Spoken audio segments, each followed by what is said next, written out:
Welcome back to our home interior design and renovation series.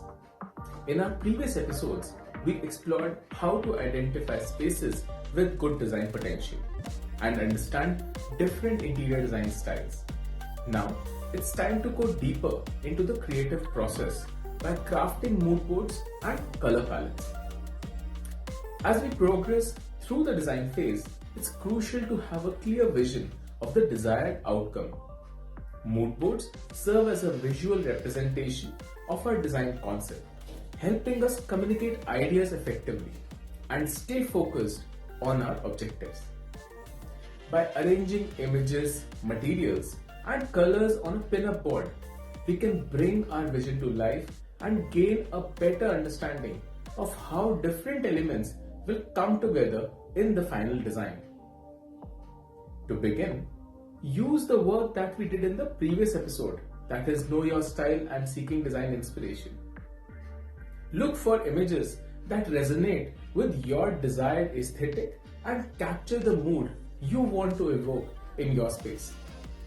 Whether you're drawn to the simplicity of minimalist design or the elegance of neoclassical style, curate a diverse selection of images that reflect your taste and preferences. Once you have collected your inspiration, it's time to organize your ideas on a pin-up board. Start by arranging the images in a cohesive layout, paying attention to color, texture, and composition. Experiment with different combinations until you find a configuration that captures the essence of your design concept. Next is color palette selection. In addition to visual elements, color plays a pivotal role in shaping the atmosphere of a space. Define your color scheme. Start by determining the overall mood you want to achieve in your space. Consider the function of room and how different colors can influence its use. Think about existing elements in the room and how your color palette should complement them. Explore color theory. Familiarize yourself with basic color theory principles to understand how different hues interact with each other.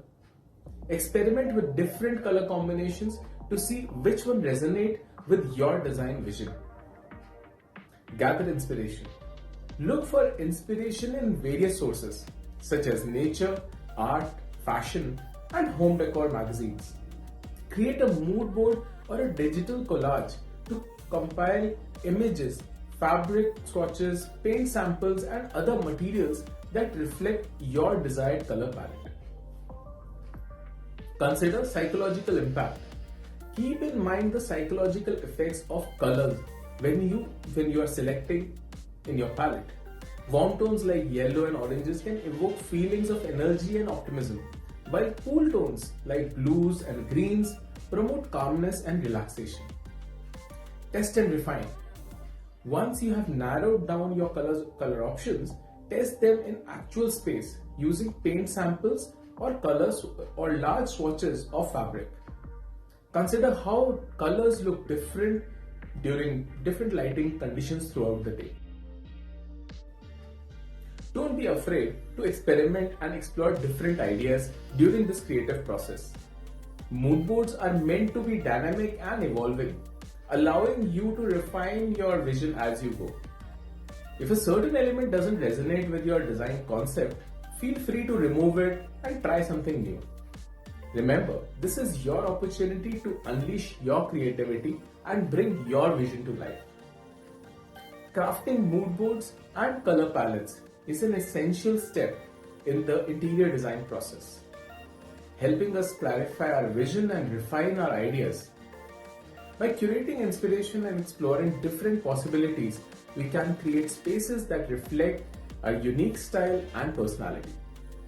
Join us in our next episode, where we start with the consolidation of our design ideas.